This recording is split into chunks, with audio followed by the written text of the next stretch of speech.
মনীষ রঞ্জন মিশ্র তিনি মঙ্গলবার পেহেলগাঁওয়ে যে জঙ্গি হামলা সেই জঙ্গি হামলাতে তিনি নিহত হয়েছেন বা তার মৃত্যু হয়েছে জঙ্গিদের গুলিতে। আর এই ঘটনায় ঝালদাতে 12 ঘন্টার বন্ধ পালন করা হচ্ছে।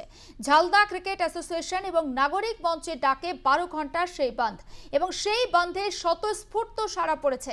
ছবি দেখাচ্ছি আপনাদের এবং কার্যত প্রত্যেকটা মানুষ কিন্তু এই ঘটনার প্রতিবাদে সামিল হয়েছেন এবং বন্ধ চলছে ঝালদা শহরে। আমরা কথা বলবো আমাদের প্রতিনিধি গৌতম প্রামাণিক সরাসরি রয়েছেন আমাদের সঙ্গে। গৌতম, যে ছবি আমরা দেখাচ্ছি, কোনো রাজনৈতিক দল যদি বন্ধ ডাকে সেখানে বোধহয় এইরকম সাড়া পড়ে না, অন্তত আজকের যে ছবি আমরা উঠে এসেছে বা দেখাচ্ছি। তবে ছবিটা পরিষ্কার যে এখানে একজন তরতাজা যুবক স্থানীয় বাসিন্দা তার মর্মান্তিক মৃত্যুর যে প্রতিবাদ এবং শোকাহত এই মানুষ তারা কিন্তু স্বতঃস্ফূর্ত বন্ধে সাড়া দিয়েছেন। এখানে বন্ধ দেখেছেন, আমি বলতে পারি যে এখানে ঝালদা নাগরিক মঞ্চ এবং ক্রিকেট অ্যাসোসিয়েশনের পক্ষ থেকে যৌথভাবে বন্ধ রাখা হলো। এখানে সব শ্রেণীর মানুষ, সব রাজনৈতিক দল এবং ব্যবসায়ী সবাই কিন্তু সম্মিলিতভাবে শোকাহত এবং তারই প্রতিচ্ছবি এই বন্ধে আমরা দেখছি। নির্জনতা সকাল থেকে কিন্তু চিত্রটা একই ছিল এবং এখনো তাই রয়েছে। একটু বলে রাখি, 15 মিনিটের মধ্যেই কিন্তু ঝালদা শহরে নিথর দেহ, কফিন বন্দি অবস্থায় মানুষের দেহ কিন্তু ফিরবে। সবাই উন্মুখ হয়ে রয়েছে দেহ ফেরার জন্য এবং শেষ দেখা কিন্তু সবাই করতে চান ঝালদাবাসীর।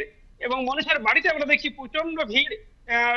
বিভিন্ন ধরনের রাজনৈতিক দলের মানুষ যেমন রয়েছেন, সাধারণ মানুষ যেমন রয়েছেন, প্রতিবেশীরা রয়েছেন, অবশ্যই পরিবর্গ তো রয়েছে।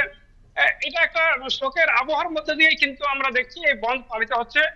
সবাই মিলে বলা যেতে পারে এই ঘটনা যেটা নাড়া দিয়েছে গোটা ভারতবাসীকে, বলা যেতে পারে বিশ্বের বিভিন্ন জায়গাতেও কিন্তু এই যে ঘটনা সেটা নিন্দা প্রকাশ করা হয়েছে।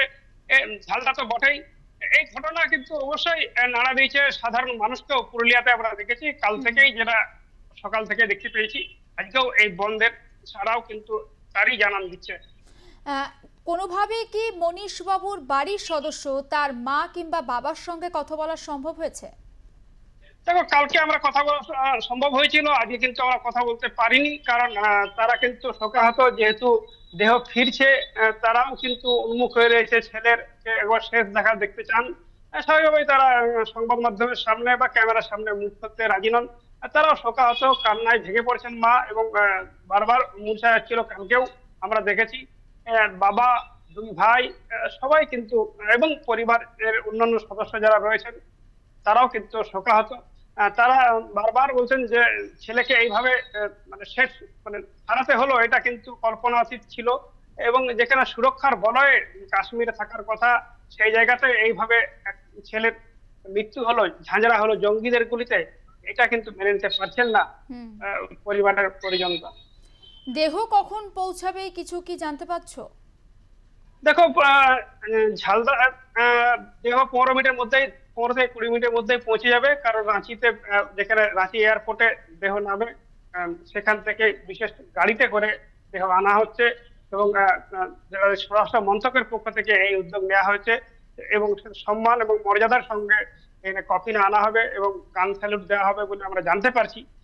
তবে গোটা ব্যাপারটা এখন কোন জায়গায় দাঁড়িয়ে শেষ পর্যন্ত সেটা আমরা নজর রাখবো। তবে যথেষ্ট সম্মানের সঙ্গে শেষকৃত্য সম্পন্ন হবে বলে আমরা জানতে পারছি। ঝালদা নাগরিক মঞ্চের পক্ষ থেকে এই ব্যবস্থা করা হয়েছে। তার আগে বলে রাখি, দেহ নিয়ে কিন্তু ঝালদা শহরে একটা শোক মিছিল হবে, যেটা আমরা খবর পেয়েছি। একটু পরে দেহ পৌঁছাবার পরেই কিন্তু সেটা হবে বলে আমরা জানতে পেরেছি, তারপরে শেষকৃত্য সম্পন্ন হবে। বেশ বেশ গৌতম, কোন রাজনৈতিক ব্যক্তিত্ব বা সমাজের কোন বিশিষ্ট ব্যক্তিত্ব কি উপস্থিত থাকবেন সেখানে? অবশ্যই আমরা কালকে সকাল থেকে দফায় দফায় দেখেছি। তৃণমূল কংগ্রেসের স্থানীয় যে বিধায়ক রয়েছেন সুশান্ত মাহাতো, তিনি সকালেই পৌঁছে যান শোকার্ত পরিবারের কাছে এবং পুরুলিয়া জেলা পরিষদের সভাধিপতি নিবেদিতা মাহাতো তিনিও যেমন যান। পরবর্তীকালে আমরা দেখেছি বিজেপির রাজ্য সভাপতি একটা কর্মসূচি ছিল পুরুলিয়াতে, সাংগঠনিক কর্মসূচি, দলীয় কর্মসূচি, সেটা কিন্তু বিকেলে ছিল। তার আগে তিনি খবর পেয়ে তড়িঘড়ি কিন্তু নেমে ঝালদায় ওই শোকার্ত পরিবারের কাছে যান। সাংসদ, বিজেপির সাংসদ জ্যোতির্ময় সিং মাহাতো তিনি যান, বিজেপির জেলা নেতৃত্ব এবং স্থানীয় যে বিভিন্ন রাজনৈতিক দল, কংগ্রেসের পক্ষ থেকে আমরা দেখেছি ওই পরিবারের সদস্যদের কাছে যান, সান্ত্বনা জানান এবং শোকান্ত পরিবারের কাছে প্রয়োজনীয় আশ্বাস দেন যে প্রয়োজনীয় যা কিছু সবটা কিন্তু তারা পাশে থেকে করবেন বলে আশ্বাস দেন সবাই। এই ক্ষেত্রে আমরা দেখেছি রাজনৈতিক দল মত নির্বিশেষে এখানে শোকার্ত পরিবারের পাশে থাকার জন্য বিভিন্ন ভাবে আমরা দেখেছি, কালকেও যেমন দেখেছি আজকেও রয়েছেন। কারণ দেহ একটু পরে পৌঁছাবে, তারাও কিন্তু তারা শেষ শ্রদ্ধা জানাতে উন্মুখ হয়ে রয়েছেন এবং শেষ চেহারা তারাও চাক্ষুষ করতে চান ওই যুবকের নিথর দেহের মধ্যে দিয়ে। নজর থাকা গৌতম, আপাতত তোমাকে ধন্যবাদ। এবং পুরুলিয়া ঝালদা শহরের ছবি আমরা আপনাদের সামনে তুলে ধরছি। সেখানে 12 ঘন্টা বন্ধের ডাক দেওয়া হয়েছে ঝালদা নাগরিক মঞ্চ ক্রিকেট অ্যাসোসিয়েশনের তরফে, এবং সেই বন্ধে মানুষের যে স্বতঃস্ফূর্ত সাড়া পড়েছে সেটা ছবি দেখেই আপনারা অনুমান করতে পারছেন। তবে আর কিছুক্ষণের মধ্যেই কিন্তু মনীষ রঞ্জন মিশ্র তার দেহ এসে পৌঁছাবে পুরুলিয়া ঝালদাতে তার বাড়িতে। ইতিমধ্যেই সেখানে ভিড় জমাচ্ছেন রাজনৈতিক ব্যক্তিত্ব থেকে শুরু করে সাধারণ মানুষও।